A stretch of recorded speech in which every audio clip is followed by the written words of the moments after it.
दोस्तों, आप देख रहे हैं पल पल न्यूज। आपकी खबर, आपका भरोसा। मैं हूं आपके साथ नदीम अकरम। दोस्तों, वेस्ट बंगाल से जो तस्वीरें सामने आ रही हैं वो सिर्फ सियासत की तस्वीर नहीं है।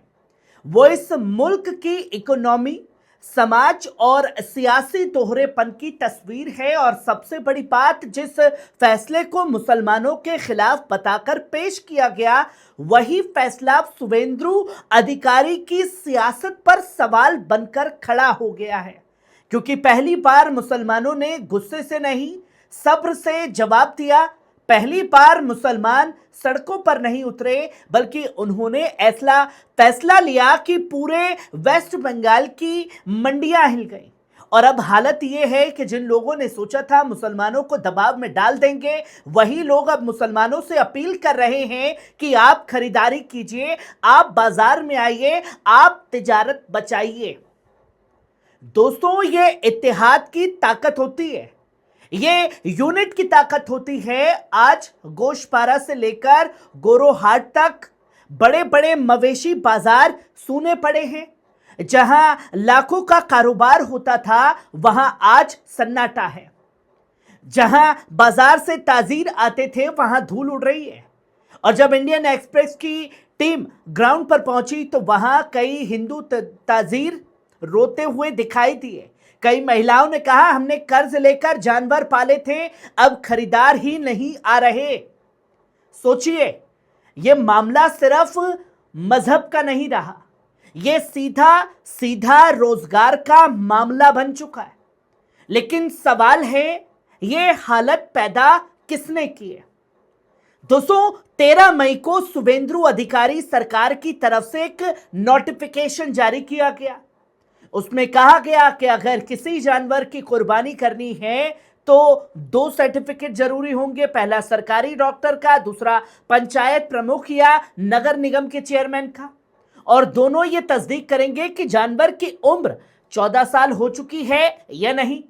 अब जरा सोचिए, जिस मुल्क में इंसानों के रिकॉर्ड पूरे नहीं हैं, वहां जानवरों की उम्र कौन बताएगा? क्या गाय का जन्म प्रमाण पत्र बनता है? क्या गाय का आधार कार्ड होता है? क्या उसका कोई सरकारी डेटाबेस है? नहीं है। तो फिर यह शर्त आखिरकार कैसे पूरी होगी? यही सवाल लेकर मामला पहुंचा कोलकाता हाईकोर्ट। टीएमसी नेता अख्तरुज्जमा ने पिटीशन दायर की। महुआ मोइत्रा भी इस मामले में सामने आई। उम्मीद थी कोर्ट सरकार को झटका देगा, लेकिन अदालत ने साफ कहा, कुर्बानी के लिए गाय जरूरी नहीं है। अब मीडिया ने तुरंत हेडलाइन चला दी, मुसलमानों को लगा झटका, कोर्ट ने मांग ठुकराई। लेकिन असली कहानी यहीं से शुरू हुई, क्योंकि मुसलमानों ने कहा, ठीक है, हमें यह फैसला मंजूर है। ना गुस्सा किया, ना हिंसा की, ना कोई सियासी ड्रामा किया, बल्कि मुसलमानों ने ऐसा जवाब दिया जिसने पूरी सियासत का नैरेटिव बदल दिया। मौलाना शफीक कासमी ने अपील की, इस साल गाय की कुर्बानी मत कीजिए। और देखते ही देखते पूरे बंगाल में बाजार ठप पड़ गए। यानी जिस फैसले के जरिए दबाव बनाने की कोशिश हुई, उसी फैसले ने शुवेंदु अधिकारी सरकार की पॉलिटिक्स को ही एक्सपोज कर दिया। क्योंकि अब सवाल यह उठ रहा है, अगर गाय इतनी ही मां है तो फिर देश दुनिया में सबसे ज्यादा बीफ एक्सपोर्ट कौन कर रहा है? भारत दुनिया के बड़े बीफ एक्सपोर्ट देशों में क्यों शामिल है? बीजेपी शासित राज्यों में कानूनी तरीके से स्लॉटर हाउस क्यों चल रहे हैं? गौ रक्षा के नाम पर सड़क पर मॉब लिंचिंग क्यों होती है? लेकिन गाय बाजारों में जाकर कोई गौ रक्षक उन गरीब हिंदू परिवार की मदद क्यों नहीं करता, जिनकी पूरी इकोनॉमी आज तबाह हो रही है? दोस्तों, आज वेस्ट बंगाल में लाखों हिंदू परिवार गाय पालकर जिंदगी चलाते हैं। जब गाय दूध देना बंद कर देती है, तब वही गाय बिकती है। उस पैसे से नई दूध देने वाली गाय खरीदी जाती है। यानी यही पूरा आर्थिक चक्र था। लेकिन अब क्या होगा? या तो लोग बूढ़ी गाय घर पर पालते रहें या सड़कों पर छोड़ दें, और फिर वही गाय सड़क हादसे की वजह बने, खेती बर्बाद करे, आवारा जानवरों का संकट बढ़े। यानी जमीन पर असली बोझ किस पर पड़ेगा? गरीब इंसान पर। लेकिन टीवी स्टूडियो में बैठे लोग सिर्फ नफरत की राजनीति करेंगे। सबसे दिलचस्प बात यह है कि अब खुद मुसलमान कह रहे हैं, अगर गाय को लेकर इतना सम्मान है तो सरकार उसे नेशनल एनिमल घोषित क्यों नहीं करती? क्यों नहीं पूरे देश में एक समान कानून बनाया जाता? क्यों अलग अलग राज्यों में अलग अलग सियासत होती है? और ये सवाल अब जनता भी पूछ रही है। मौलाना साजिद रशीदी ने तो यहां तक कह दिया कि वो ऑल इंडिया गाय रक्षा पार्टी बनाएंगे। उन्होंने कहा कि अगर गाय की रक्षा करनी है तो मुसलमान भी आगे आएंगे। सोचिए, जिन मुसलमानों पर सालों तक इल्जाम लगाए गए, आज वही गाय बचाने की बात कर रहे हैं। और दूसरी तरफ वो लोग खामोश हैं जो हर चुनाव में गाय गाय गाय के नाम पर राजनीति करते हैं। दोस्तों, अब आइए बात करते हैं दूसरे बड़े विवादित कानून की। वेस्ट बंगाल सरकार ने अब मदरसों में भी वंदे मातरम को लाजमी करार दे दिया। सरकारी मदद पाने वाले मदरसों में मॉर्निंग असेंबली के दौरान वंदे मातरम पढ़ना जरूरी है। ठीक योगी सरकार के प्रोसेस पर चल रहे हैं। नया विवाद शुरू हो गया। कई मुस्लिम उलेमाओं ने इस पर सवाल उठाए।